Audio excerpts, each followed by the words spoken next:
How's it going, everyone? I'm Daniel Rodriguez, aka Big D, and it's time to review Blunt Talk, Season 1, Episode 3, titled All My Relationships End in Pain. This is a spoiler review. If you have not seen the episode, go to stars.com/blunttalk. I still haven't checked that out yet. I don't know if you watch reruns of Stars, because you have to pay for Stars, so if you're a member of Stars, I'm assuming you could rewatch the episode on stars.com. Also, make sure you just go to a friend's house who has Stars, or if you have Stars, check out Blunt Talk, because if you have not, it's with Patrick Stewart. If you don't know what you clicked on, what's it called? I'm already forgetting. Blunt Talk is awesome. Let me just tell you that much. It's literally a thing that I didn't see coming, where I thought that I would enjoy it. I thought it'd be like, it's gonna be something. It looked good, but this is a really, really, really awesome show. Either way, spoiler review. If you have not seen the episode, stars.com should take me less than 2 minutes to recap the episode, give you my pros and cons, and final score. Let's get right to it. First off, I need to start off with a quote from the episode. "A messy life is a good life." Indeed it is, when your therapist says that. So we find out that from episode 1, when Walter kicked a cop and they thought that he ruptured his testicles. Well, the cop's testicles is not ruptured, so it's a misdemeanor, so he's not going to have much of a big problem. All he has to do is go to AA every week. And that's a problem for some people. So now he goes to AA once a week, and Harry bought him a muscle car. He's like, "I thought it looked good for you, sir. You said muscle," and everything, and he's just like, "I wanted a Prius." So he just does this whole thing, and everyone's like, "Nice muscle car," and Patrick's like, "This is a stupid car, Harry." They literally have a fight over just a muscle car. You'd think that a muscle car would be awesome to Walter. Not the case. So this guy smells. I believe her name is Rosalie. That guy from that weird commercial, he's like, "Can I smell it one more time?" And I guess he smells her chest, her breast. I don't know. It's really awkward because she's like, "Oh yes, you can." And she kisses him on the head. Out of nowhere, that just happens. I get how funny it is, but it's kind of what does this do for the storyline? Are you planting a seed so later on we could see something happen? Oh, I guess because she's, her husband is, they're doing other things and they're checking out other guys. But really, you let them smell your breast? That's what you do? Really? Can I smell that? Okay, Rosalie.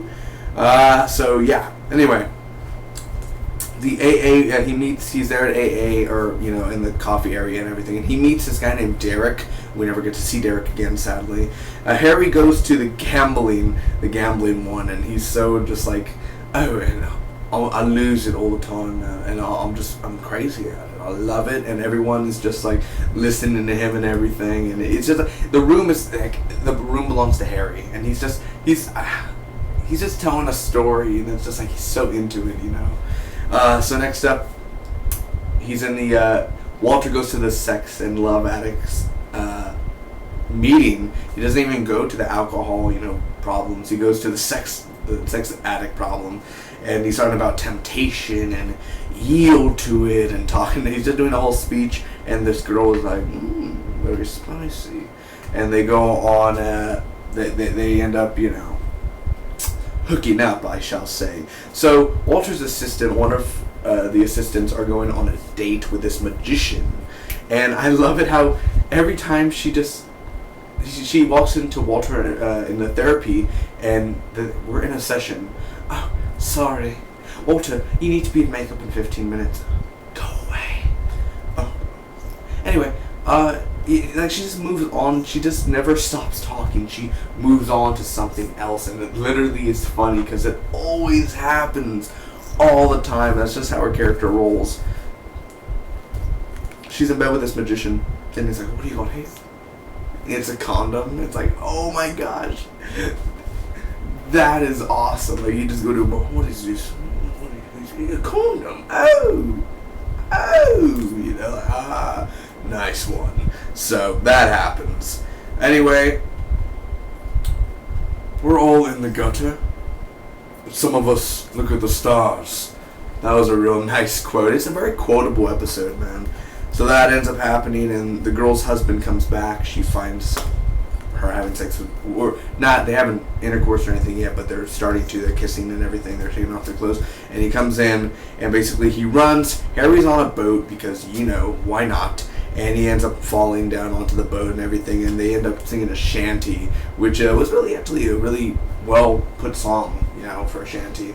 And Jim bought shoes during the episode because he was like, it's for my girlfriend, but I guess he has a shoe fetish or something. Jim is just one of those characters where you're kind of like, he's there and you like him, but he's just there, It's kind of like, you placed here, mate, we don't see you. It's just, he's awesome, and yet he's just so thrown away. Like, the characters are like, oh, good one, Jim. Put him aside. And also, Rosalie's husband is forgetting. Like, he's, I guess, dementia. I don't know. I know. He's just Alzheimer's. He's forgetting. He keeps on telling her the same story, how he met a Persian girl and everything. Oh, big brown eyes. And like, I love you too.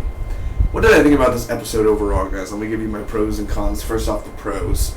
I think the AA meetings, I think all of them put together, the gambling meeting and the whole sex addict and the talking, and also Walter's speech and Harry's speech were well filmed, well written, and just well acted out. It felt real. It felt like, it just felt awesome. Like, hearing him do like the temptation, and everyone was kind of like, and some were like, some agreed, some didn't, and it felt so fun to watch, like seeing their point of view and seeing Harry and his gambling. You didn't know he had a gambling problem, and just seeing all that, I think, was well written. I think that it's very quotable. This episode's really, really quotable. And the ending, I really enjoy the ending where he's singing the shanty. It's better than last week's ending when he's going to read a story to Walter. The shanty and the music, and Harry sings, and probably the guy has a background Broadway or something, because Patrick Stewart has a background in the stage. He probably has background in the stage too, that actor. And just the whole shanty and the singing and the montage of what the characters are doing, I always enjoy those. The directing of this episode, perfectly fine. Nothing wrong with directing. I always notice that Starz has really good directing. There's nothing wrong. It doesn't ruin the episode. Every angle's perfect. It captures what it needs to capture. It doesn't focus on anything that it doesn't need to with the camera. It focuses on the main point of the episode and the problems and the obstacles that Walter, Harry, Jim, Rosalie, and all them go through. Also, the Rosalie and Jim, both of them, there are cons in this episode. I'll get to that, but pros for what they were shown and how they acted it out. Really well done for them. It's all creepy and the smelling and everything. That was one thing that was really put out of place, but it was also so funny where it made you laugh. And it was kind of like, is this HBO's now? Really? Did it just turn to HBO? Oh, well, okay. We might as well do it anyway. And the quotes and dialogue, like I said, very, we're all in the gutter, but some of us look at the stars. Like, just a very quotable episode for sure. And also, other than that, the girl on date, the whole British guy and everything, like her, just seeing the characters do other things as well as the way it was executed, but the way that it was shown and how they did it, perfectly fine with me. And again, like I said, the tricks and magician made me laugh a lot with the condom and everything, and the sugar, the salt. One grain at a time. Just the way that he did it all, awesome. Definitely for sure the best parts of the episode. Now the cons. They don't conclude the story of Jim or the girl on the date, or they just don't conclude them. It's like they show Jim, they only show him in 2 scenes by himself. I'm saying 2 scenes. He's getting the shoes and then he's with the shoes. What was the point of his story? Other than including them in here. I know you're planting seeds, probably, but what was the point? I really wanted to see a little bit more of Walter and the girl having a conversation other than the husband just barging in. I wanted to see more of Walter doing his thing than just Jim buying shoes. You know what I mean? Like, he was perfect the way Jim acted and everything, and how, it's for my girlfriend. Oh, I'm not married. Like, all that. But I just wanted to see more Walter than Jim. You know what I'm saying? What was the point of Jim? I also put that there. What was the point? And they don't conclude the stories of the girl on the date, and they just don't conclude them really, and they start them, but just you have 30 minutes and you stop at the 26-minute mark, so you could have gone a little bit longer. Why was Harry on the boat? They never really explain. Don't get to, he was in the war and everything. I'm not taking points off for this, but I'm saying, why was he on the, Walter never, why are you on the boat? He says stay at this mark. Yes, Major. You think that he would stay at the mark or go on to the car, and why, is that your boat? You don't just grab a boat and you just, what was the point of doing that, honestly? What was the true exact point of using the boat? No points taken off for that. I'm just saying, why? Maybe I'm just going a little bit more hard on it, but overall, I'm going to give this episode a solid B. It's a good episode overall, and honestly, it's the same as last week's. It's just good. The directing's fine, the writing's fine. Walter Blunt, Patrick Stewart himself is amazing in here. If you have not seen the episode, or if you want to see more, you need to get Stars or go to your friend's house. This show is awesome. It's already been renewed for season 2. And I need more Blunt talk. I think next week looks awesome. I remember last week I saw the promo for this week. I was like, it don't look that good. It ended up being good. I thought it was going to be slow, and actually it just never really gets slow. It actually just has a steady pace, and it shows the characters doing what they have to do. But then again, it's kind of like, what was the point of showing Jim and all that? It was just buying a shoe, and he's rubbing the shoe. Like, okay, he has a fetish, I guess, or he actually does have a girlfriend coming to him. It's just kind of really, okay. But it's good overall. That's what I'll say. Comment down below. Let me know what did you think about Blunt Talk. And real quick, next Saturday I will be in San Antonio at a Comic-Con, so I won't be able to review next week's Blunt Talk on Saturday.